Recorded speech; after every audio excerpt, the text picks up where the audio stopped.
This video will be about the formation of imines, a mechanism about how you form the imines from a carbonyl compound. Specifically, aldehydes or ketones will form imines. So if I start out with my aldehyde or ketone, this parentheses R is meant to indicate that it could be an alkyl group or the H. This could also be an H. And we're going to add an amine. And in the presence of acid, and we said this is optimal pH about 4.5. And as we go through the mechanism, it becomes more clear why we need a little bit of acid, but not too much. We form the carbanolamine intermediate, and that goes on then to form the imine product, also known as a Schiff base. Take note that this is a condensation because we form water. So the carbanolamine loses water in the process, and that's a condensation reaction. Let's go on to the next and do a mechanism.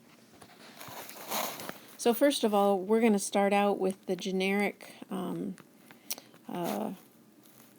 ketone or aldehyde, and so I'll leave the ends of those unspecified. They could be R groups. In this case, if I just look at this, it would be acetone, which is perfectly fine. So I'm going to add in some acid, and with acid, we'll call that HA. That means that A will be the conjugate base. So first of all, let me add in some electrons, the lone pairs on the oxygen, because what those will do is they will attack the H, and that will kick out the A minus as part of our mechanism. So next step, we'll draw the protonated carbonyl, and there's our plus charge on the oxygen, formal plus charge. And the next step will involve adding an amine, H2NR. It could be NH3. Key part, there's a lone pair there. The lone pair will attack the carbonyl, and electrons then swing out onto the oxygen. And then we'll draw our intermediate, OH. And then attached to that carbon, that was right here in the middle and right here in the middle, will be the nitrogen. And it has, in this case, it had two H's on it, an R group, and with 4 bonds to the nitrogen, that means the nitrogen has a plus charge on it. That looks like a not very satisfactory plus charge, so let me just edit that. Oh, it's closer to a plus charge.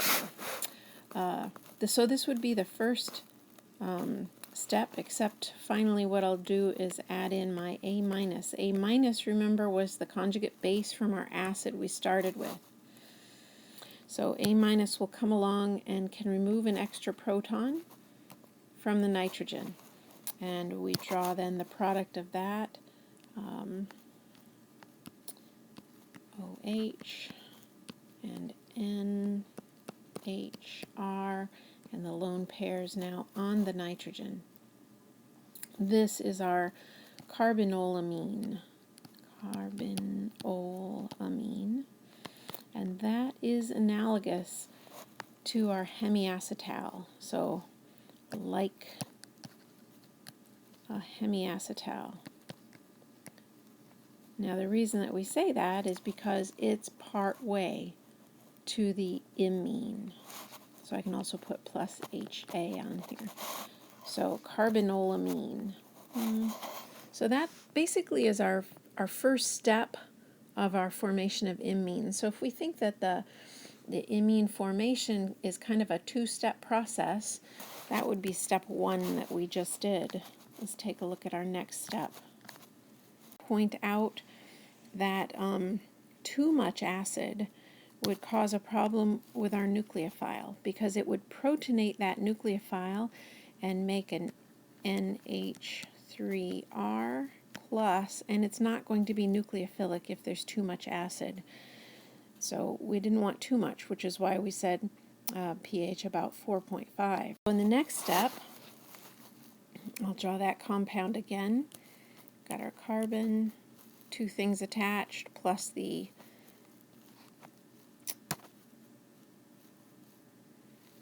just need to fix my pen here.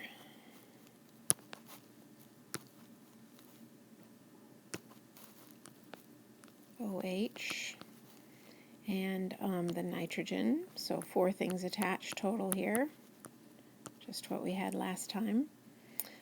There's a couple of lone pairs on this oxygen, and we'll make use of those this time. Let's add our acid again. So this explains, so the first step needed acid, didn't it? And our second step needs acid. So the first step, we don't want too much acid though.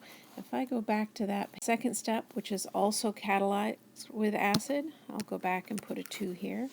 Second step, we're going to take the electrons on the oxygen again and add the H+. The electrons swing onto the conjugate base then. And we'll have an intermediate, looks like here's our carbon, here's our oxygen. Oxygen with 2 hydrogens on it gives it a plus charge, still a lone pair on there. And it's also still attached to the nitrogen. And you'll also notice at this point, there's a lone pair on that nitrogen. This is very similar to what happens in acetal formation. The lone pair on the nitrogen will contribute electrons that ends up pushing electrons to the oxygen. And so that point is where we break the bond to oxygen. So the next step, I have to write my carbon with a double bond to nitrogen. 2 more things attached to that carbon. The H and the R group, and so a plus charge because there's now 4 bonds to the nitrogen. And now as a final step, we'll bring our A- back. Remember, that's the conjugate base of the acid we started with. It could be any number of things, and that can take the extra proton. The electrons swing down to the nitrogen, and then our final material will look like the imine that we had in mind for it to be. So Imine, imine. So this is now rather like an carbonyl. So we consider this a masked carbonyl. And rather like the acetal was a masked carbonyl. So we can go back. You'll notice that each of these steps was an equilibrium process. And so if you start with an imine and you work backward, doing exactly what we did forward, you just start at the end here, then you can get back to the carbonyl. And perhaps that will be a subject of another video.